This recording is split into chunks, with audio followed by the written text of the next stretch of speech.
नमस्कार दोस्तों, एक बार फिर आपका स्वागत है आपके अपने YouTube चैनल अध्यात्म टीवी पर। आज जानिए महाभारत युद्ध के बाद विदुर का क्या हुआ। महाभारत की कहानी और इसके सभी पात्रों के बारे में लोगों ने पढ़ा व सुना है। महाभारत के युद्ध में हर किरदार बहुत ही खास था और इसमें सबसे महत्वपूर्ण किरदारों में से एक थे महात्मा विदुर, जो कि हस्तिनापुर के प्रधानमंत्री थे। लेकिन शायद कम ही लोग यह जानते हैं कि विदुर पांडवों और कौरवों के काका यानी चाचा भी थे।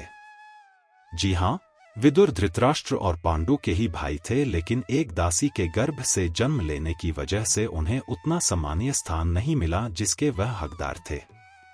महात्मा विदुर तीनों भाइयों में सबसे बड़े थे, लेकिन दासी पुत्र होने की वजह से उन्हें राजपद नहीं सौंपा गया। लेकिन यह बात कम ही लोग जानते हैं कि महाभारत युद्ध के बाद महात्मा विदुर का क्या हुआ और उनकी मृत्यु कैसे हुई। कुरुक्षेत्र का युद्ध समाप्त होने के बाद पांडवों के बड़े भाई युधिष्ठिर हस्तिनापुर के राजा बने और उन्होंने प्रधानमंत्री के पद संभालने के लिए महात्मा विदुर से अनुरोध किया।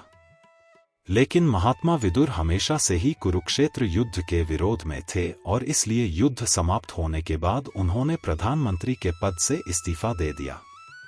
इसके बाद वह संजय, गांधारी और कुंती के साथ वन में साधारण जीवन व्यतीत करने चले गए।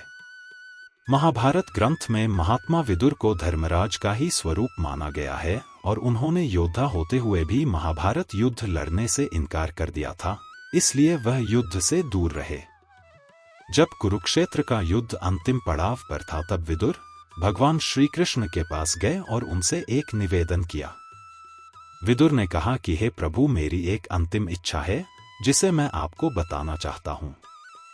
विदुर ने कहा कि मैं धरती पर ऐसा प्रलयकारी युद्ध देखकर आत्मग्लानि अनुभव कर रहा हूं। मैं मृत्यु के बाद अपने शरीर का एक भी अंश इस धरती पर नहीं छोड़ना चाहता। विदुर ने भगवान श्री कृष्ण को अंतिम इच्छा बताते हुए कहा कि मेरा निवेदन है कि मृत्यु के बाद मेरा शरीर न जलाया जाए, न दफनाया जाए और न ही जल में प्रवाहित किया जाए, बल्कि मैं चाहता हूं कि आप मुझे अपने सुदर्शन चक्र में परिवर्तित कर दें। यही मेरी अंतिम इच्छा है। भगवान श्री कृष्ण ने विदुर को आश्वासन दिया कि मृत्यु के बाद उनकी यह इच्छा जरूर पूरी करेंगे। महाभारत युद्ध के बाद विदुर वन में चले गए और काफी समय वहीं पर बिताया। जब विदुर का अंतिम समय आया तो पांचों पांडव उनसे मिलने वन में पहुंचे। जैसे ही विदुर ने युधिष्ठिर को देखा, उन्होंने अपने प्राण त्याग दिए और युधिष्ठिर में ही समाहित हो गए।